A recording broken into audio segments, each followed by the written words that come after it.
Buenas noches, profesor. En esta oportunidad vamos a exponer el tema de la superconductividad. Los integrantes a tratar este trabajo son Basalar Vargas, Vivian Desiree, Contreras Ramos, Vivian, mi persona de la Sota Meneses Harold Jean-Pierre y Gutiérrez Chininín Luis. Bien, a continuación vamos a explicar un poco de cómo se surgió en sí lo que es la superconductividad. La superconductividad fue reconocida por primera vez en 1911 por Hay Kamerlitz.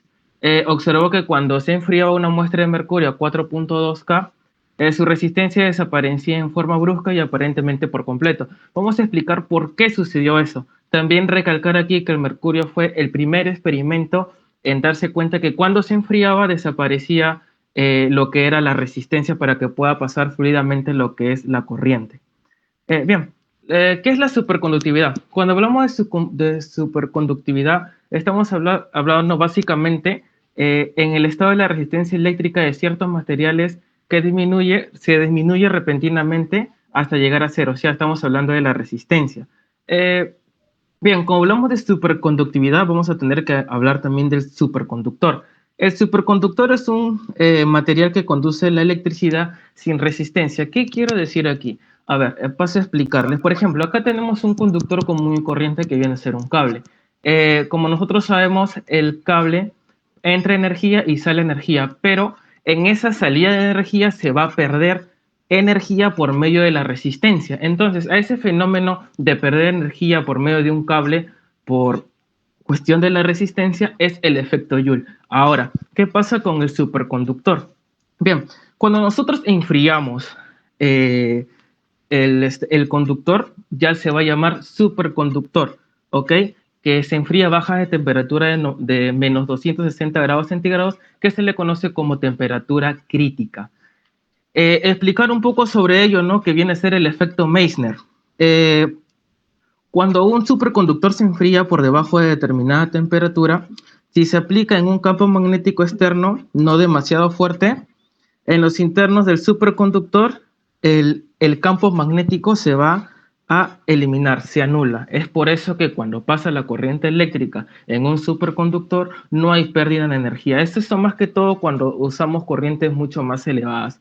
Es bueno enfriar el conductor para que pueda pasar la corriente eléctrica sin pérdida de nada. A eso se le conoce como superconductor. Bien, entonces en un pequeño resumen de lo que es el efecto Meissner en sí. ¿Qué es el efecto Meissner, ¿no? Entonces, explicando un poquito más ello, el efecto Meissner va a consistir en la desaparición total del flujo del campo magnético en el interior del material superconductor por debajo de la temperatura crítica, que sería menos 260 grados centígrados.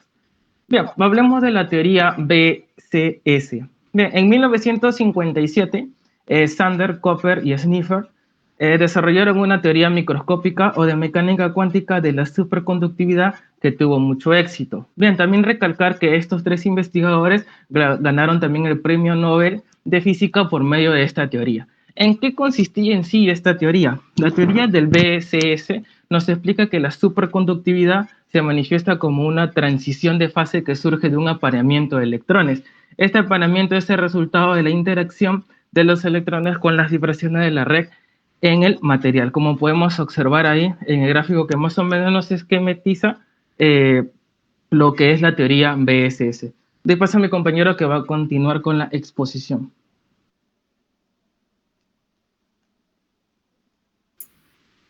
Bueno, conductividad perfecta.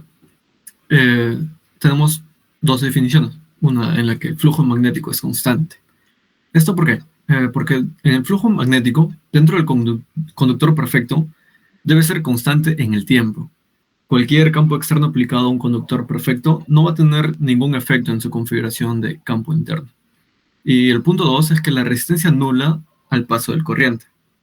Cuando una corriente constante dentro de un conductor perfecto fluirá sin perder energía a la resistencia.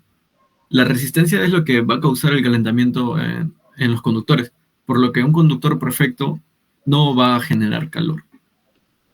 Es por esto que el campo interior no puede variar. Ahora, la derivada del campo magnético al tiempo ha de ser nula para que el flujo en el interior sea constante. Ahora vamos a suponer que tenemos un conductor perfecto en el interior de un campo magnético. el flujo pasa por él, el flujo que pasa por él es igual al área por el campo magnético aplicado, como tenemos en la primera ecuación. Ahora, cuando hay un cambio en el campo, vamos a utilizar la ley de Lenz. Esta es la segunda ecuación. Ahora, nos vamos a dirigir en la parte de la derecha. Cuando el campo cambia, se van a inducir corrientes que conducen y circulan, creando un campo opuesto. Para compensar la variación del campo, vamos a tener la siguiente ecuación del FEN, que es la resistencia por la corriente menos el L, que es la inductancia. Entonces, de este modo se van a inducir corrientes y una FEN, de forma que vamos a obtener la ecuación de la parte inferior, donde R, ¿no?, que es la resistencia, y L, la inductancia, son del circuito. Ahora, en un circuito resistivo normal, las corrientes inducidas se van a extinguir con una constante de tiempo, que va a ser L entre R. ¿Me pasa la siguiente diapositiva, por favor? Bueno, en esto podemos ver un circuito con conductor perfecto, o sea, una R0, en la que ya no tenemos el factor de I, porque el I y el R se estaban multiplicando, y al ser R igual a 0, el I también se va. Entonces nos queda como ecuación final, la ecuación que se puede observar ahí, donde LI más SB es el flujo magnético total dentro del material, y este va a ser constante. Bueno, en el gráfico que tenemos en la parte de la derecha, podemos observar el comportamiento de un material que se convierte en conductor perfecto cuando lo enfriamos, en dos casos diferentes. Uno cuando es enfriado sin la presencia de un campo conocido, y el otro es cuando es enfriado con un campo magnético. Bueno, en la parte superior tenemos el enfriamiento sin campo externo, donde el círculo verde está todavía sin enfriar. Luego se conecta al campo externo, que es el círculo morado, y luego se desconecta el campo externo y vamos a observar que sigue igual, no hubo ningún cambio. Ahora, el enfriamiento con campo externo, podemos observar que estas franjas que se ven de líneas negras es el campo externo, unidos con el círculo verde. Cuando se conecta el campo externo, bueno, ya está conectado, sigue igual. Ahora, cuando se desconecta este campo, vamos a observar la figura morada que está en la parte inferior, que podemos ver el círculo junto con el campo alrededor. Pasar al siguiente diapositiva, por favor. Bueno, las diferencias entre un conductor perfecto y un superconductor. En el caso del conductor perfecto, va a presentar un material cuya resistencia eléctrica es igual a 0. En el superconductor, además de esto, también va a presentar el efecto Meissner, que ya se explicó anteriormente y vamos a volver a explicar. En el conductor perfecto también va a permitir el paso de corriente. En el superconductor no va a presentar resistencia eléctrica y además va a tener la capacidad de conducir corriente eléctrica sin ninguna resistencia ni pérdida de energía. La siguiente diapositiva, por favor. En las ecuaciones de London. Bueno, existen ciertos materiales que al ser enfriados por debajo de una cierta temperatura crítica, la cual se llama TC, dejarán de ofrecer resistencia al paso de corriente eléctrica. Estos se van a volver superconductores. Pero no es el hecho de ser conductores perfectos lo que caracteriza a un superconductor. También tienen el efecto Meissner, el cual no permitirá la existencia de un campo magnético en su interior. Si este campo antes existía, antes de que el material pase a ser superconductor, este será expulsado del interior del mismo cuando la temperatura se lleve por debajo de TC, temperatura crítica. Ahora, es por supuesto que el campo magnético no pasa de un valor finito en el exterior del material a 0 en el interior, sino que va a decaer exponencialmente, siendo apreciable hasta una cierta profundidad de penetración. Para explicar estos fenómenos, los hermanos London, Haynes y Fritz London, presentaron un modelo llamado modelo de dos fluidos, en el cual dividían las corrientes en un superconductor en un flujo normal y un flujo superconductor. Estos dos fluidos tienen densidades de número que van cambiando con la temperatura, alrededor de la temperatura crítica, y se anulan en su estado contrario. La ecuación número 1 es una versión de la segunda ley de Newton, usando los términos de N, que es la densidad de electrones, E, que es la carga del electrón, M, que es la masa del electrón, y E, que es el campo eléctrico. En la ecuación 2 se está agregando la parte de B. B en este caso sería el campo magnético.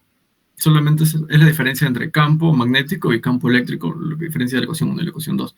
Ahora, el parámetro de profundidad de London.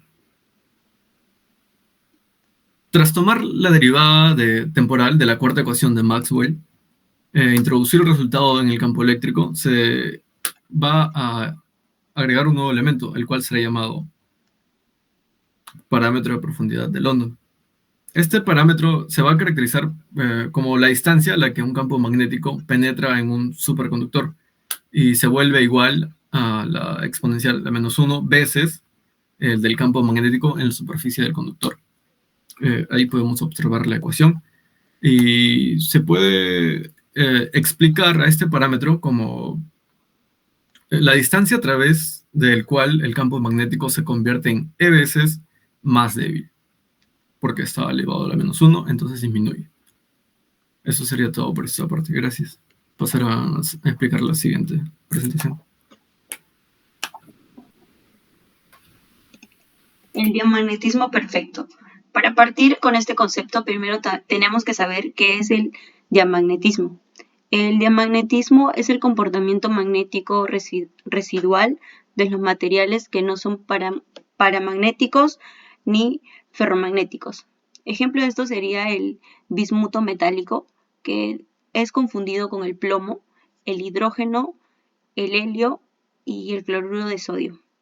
Pero el ejemplo más significativo es el grafito pirolítico o carbón pirolítico. No se encuentra en la naturaleza. Se produce en forma de depósito sobre una superficie caliente por descomposición térmica de los hidrocarburos gaseosos. Este presenta un diamagnetismo muy alto y se utiliza más que nada en las demostraciones visuales, ya que presenta una capa fina de este material, puesto que levita por la repulsión en una temperatura ambiente. Siguiente, por favor. El diamagnetismo perfecto. Un conductor perfecto se opone a cualquier campo magnético aplicado externamente. Se induce corriente que se opone a la acumulación de campo magnético en el conductor. En el caso de un material sólido, este es conocido como diamagnetismo. Y para el caso de un conductor perfecto, es conocido como diamagnetismo perfecto. Es decir, que las corrientes en el diamagnetismo perfecto no encuentran resistencia, por lo que se mantendría en cualquier magnitud, con el fin de cancelar el cambio de campo externo. En pocas palabras, un superconductor es un diamagnetismo perfecto. Y como podemos observar en la imagen, ahí tenemos de ejemplo el grafito pirolítico y vemos cómo se suspende, ¿no? Siguiente, por favor.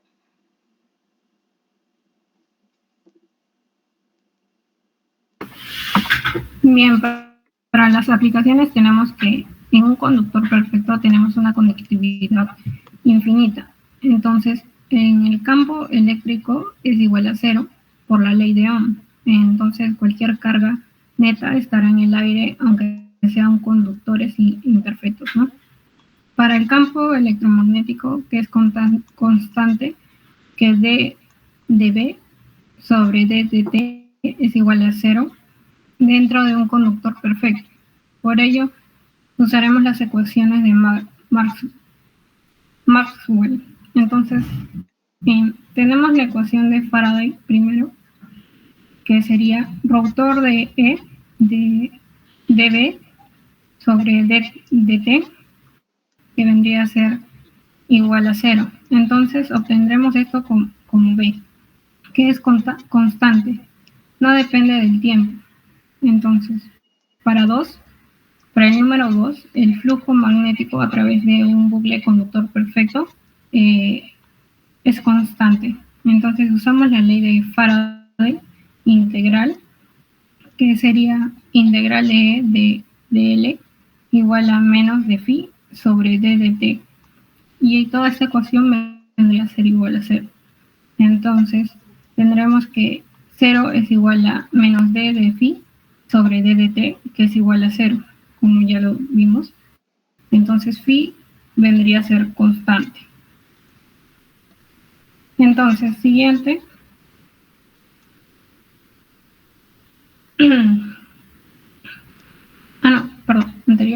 Anterior.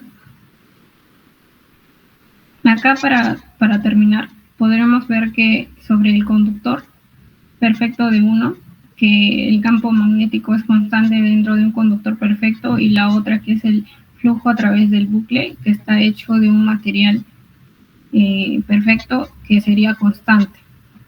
Al relacionarlo con un superconductor, ¿no?, con la propiedad del campo magnético, entonces esto dentro del mismo se le pide que sea constante y no solo 0, entonces tendremos un superconductor. Siguiente.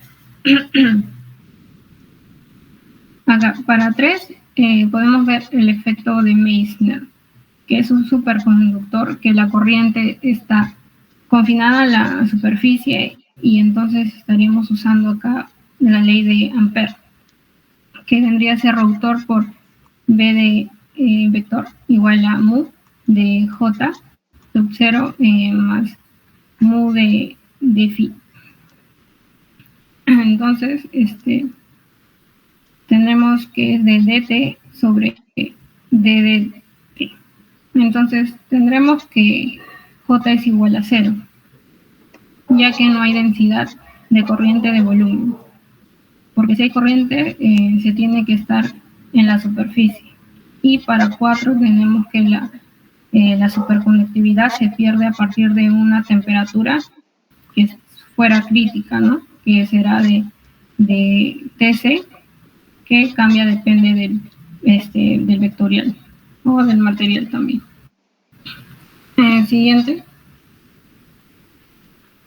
Tenemos alguna pregunta que vendría a ser: ¿qué es más fundamental, ser un conductor perfecto o el diamagnetismo perfecto?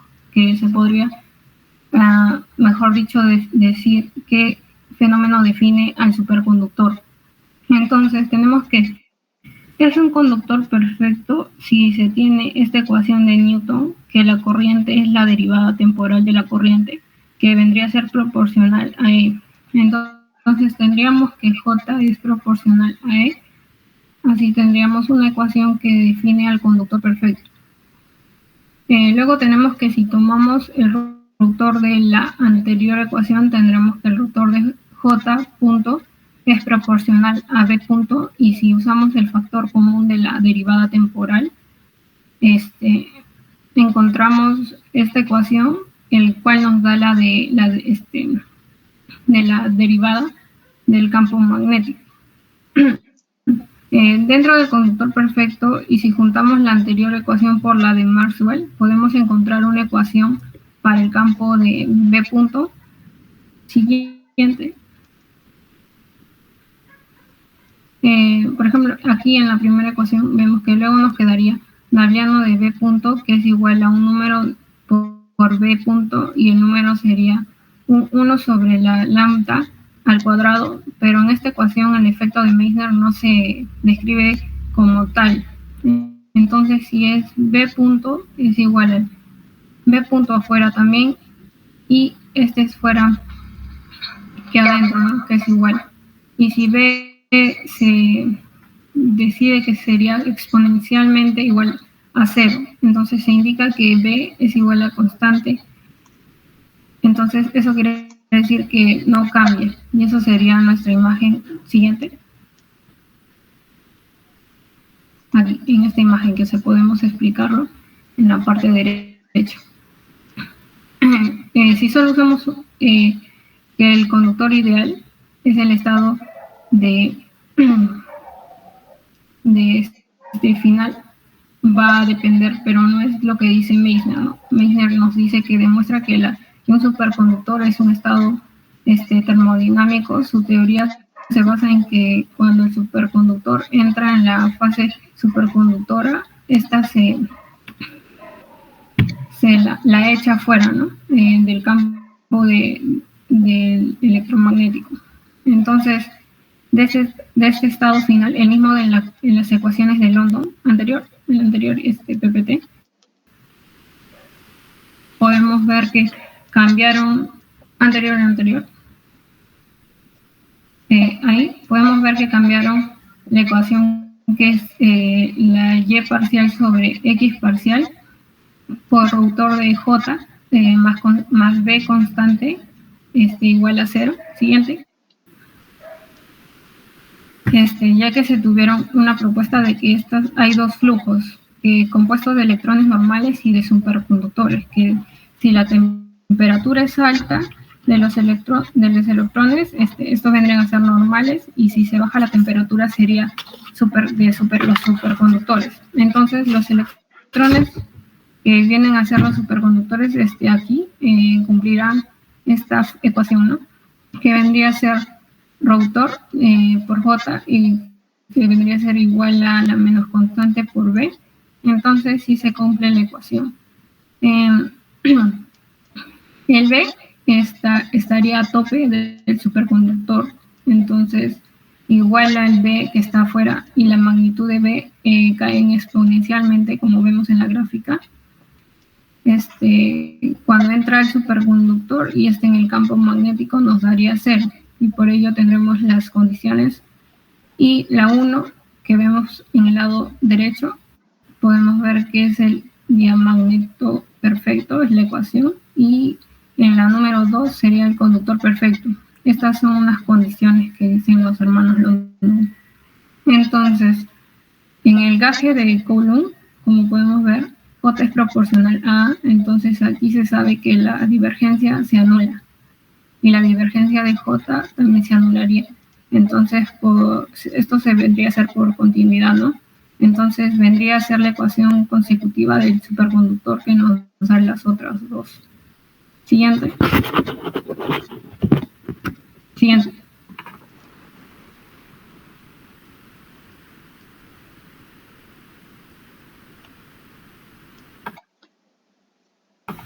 Para las conclusiones tenemos que de todo lo expuesto se obtienen como conclusiones que los superconductores, un futuro impulso de investigación y de desarrollo de la tecnología que traerán beneficios al hombre y la ciencia. También que los conductores son una forma de conexión masiva a través de un cable, y además que los materiales superconductores pueden crear grandes campos magnéticos y conducir fuertes densidades de corriente con pocas pérdidas, y que la expulsión del campo magnético se debe a la formación de corrientes superficiales en el superconductor que crean un campo magnético igual y opuesto al campo externo. Esto se pudo explicar junto con la condición sin resistencia con la propuesta de los hermanos London. Siguiente. Gracias, eso es todo por la exposición.